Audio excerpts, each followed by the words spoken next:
Hello बच्चों, मैं Seema Chaudhary from GGSE Katra Prayagraj music teacher. बच्चों, आज का हमारा विषय है घराना। संगीत में घराने एवं तबले के घराने। घराना कहते किसे हैं या घरानों से हमारा क्या तात्पर्य है? घराना भारतीय संगीत की महत्वपूर्ण विशेषता है जो अनूठी मौलिकता लिए हुए है। प्राचीन संगीत की जो विशेषताएं सुरक्षित व संरक्षित होकर आज भी प्रवाहित हो रही हैं, उसमें घरानों का विशेष योगदान है। घराना संस्कृत भाषा का शब्द गृह और हिंदी भाषा के शब्द घर से मिलकर बना है, जिसका शाब्दिक अर्थ है परिजनों का ऐसा समूह जो आपस में समान परंपरा एवं संबंधों से जुड़े हुए हों। शब्दकोश में घराना शब्द का अर्थ वंश अथवा कुल से माना गया है।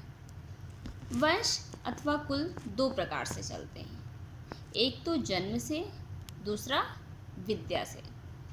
जैसे हम कह सकते हैं कि एक घर में जन्म लेने वाले सभी व्यक्ति एक परिवार, एक वंश या एक घराने के कहलाते हैं।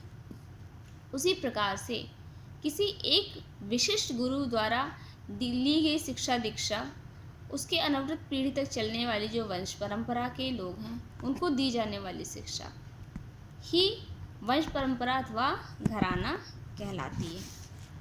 संगीत में घरानों से तात्पर्य किसी विशिष्ट संगीतज्ञ द्वारा उनकी निजी कलात्मक शिक्षा दीक्षा जो उनकी वंश परंपरा के लोगों को दी जाती रहे, तथा शिक्षा दीक्षा का वह क्रम, वह निजी विशेषताएं क्रमानुसार 3 पीढ़ी तक अनवरत चलती रहे, वही संगीत में वंश शिष्य परंपरा अथवा घराना कहलाता है। या आसान भाषा में हम कह सकते हैं किसी विशिष्ट गुरु के द्वारा उनकी अपनी विशिष्ट या कलात्मक शिक्षा का उनकी वंश परंपरा अथवा शिष्य परंपरा में दिया जाना, तथा उन सामाजिक एवं वैचारिक परिस्थितियों को देखते हुए उन शिक्षा दीक्षा का क्रम अनवरत 3 पीढ़ी तक चलता रहे, वही संगीत में घराना कहलाता है।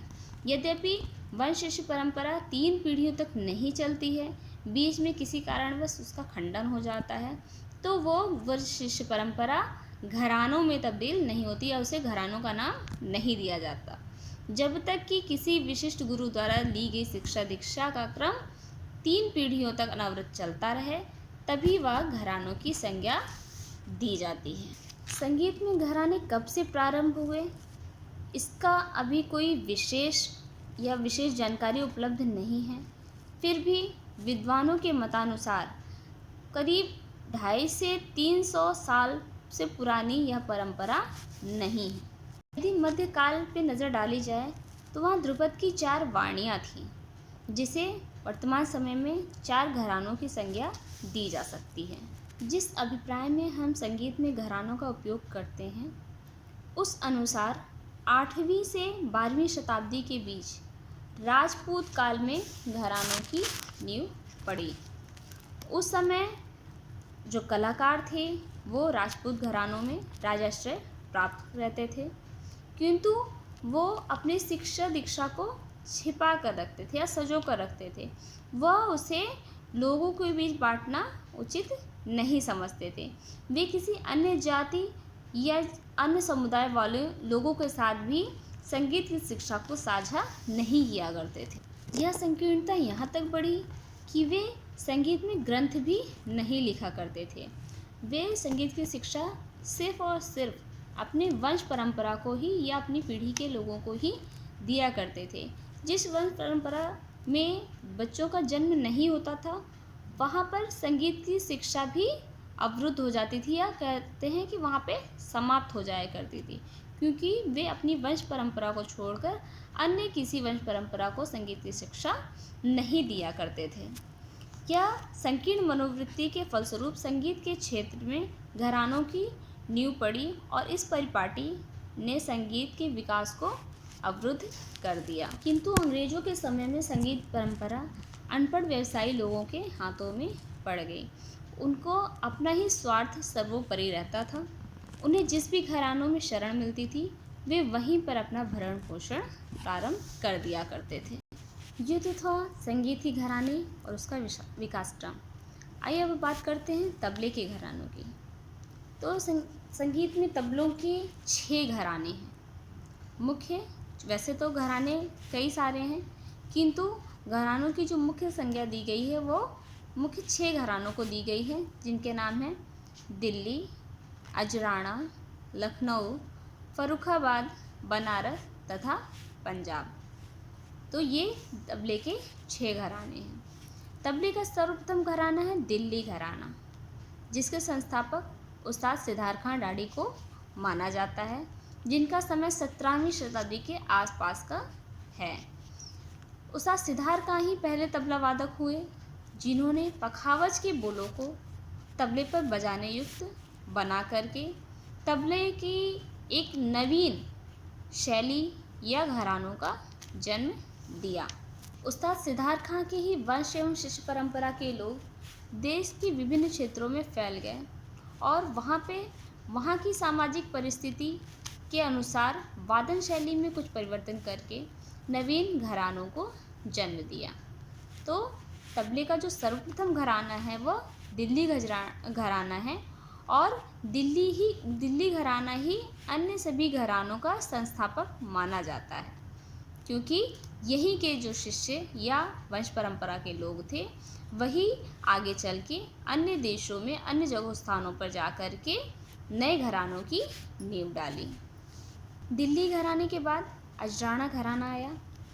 दिल्ली घराने के संस्थापक ही उस्ताद सिद्धार्थ खां के ही 2 शिष्य कल्लू खां और वीरू खां अजराना जाके बस गए और वहाँ की सामाजिक परिस्थिति के अनुसार वादन शैली में कुछ परिवर्तन करके उन्होंने एक नवीन वादन शैली का इजाद किया जो अजराना घराना के नाम से जानी गई। अजराना के ही कलाकार वहाँ से निकल के आगे बढ़े और दिल्ली अजराना के बाद लखनऊ घराना आया। लखनऊ घराने के संस्थापक उस्ताद मोदू खां और बख्शू खां को माना जाता है।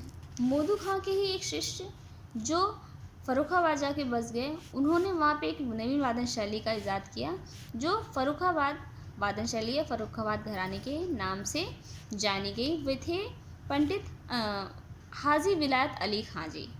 इन्होंने तबले के फर्रुखाबाद घराने को नींव दी। फर्रुखाबाद के बाद आता है हमारा बनारस घराना। बनारस घराने के संस्थापक पंडित राम सहाय मिश्र जी हैं। पंडित राम सहाय जी लखनऊ के उस्ताद मोदू खां के शिष्य थे। अतः बनारस घराने में लखनऊ घराने की विशेषताएं स्पष्ट रूप से देखी जा सकती हैं। इसके बाद आता है हमारा पंजाब घराना। पंजाब घराना ही एकमात्र ऐसा घराना है जो स्वतंत्र घराना माना गया है। इसका किसी भी घराने के गुरु अथवा शिष्य से किसी भी प्रकार से संपर्क स्थापित नहीं होता दिखाई पड़ता है, या इसके जो संस्थापक थे उस्ताद गामी खां, उनका किसी अन्य घराने के कलाकारों से संबंध नहीं दिखाई पड़ता है।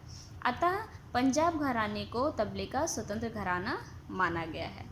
उस्ताद गामी खां की सामाजिक परिस्थितियों के अनुसार एक नवीन वादन शैली का इजाद किया जो पंजाब घराने के नाम से जाने लगी। तो इस प्रकार से तबले के 6 घराने हुए जो हैं दिल्ली, अजराना, लखनऊ, फर्रुखाबाद, बनारस और पंजाब।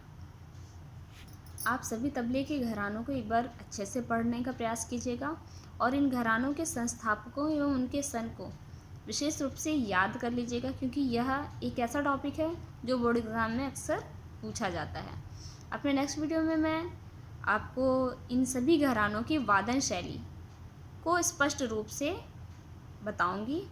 तो आगे आप लोग घरानों के विषय में अच्छे से पढ़ लें ताकि आपको समझने में सुविधा हो।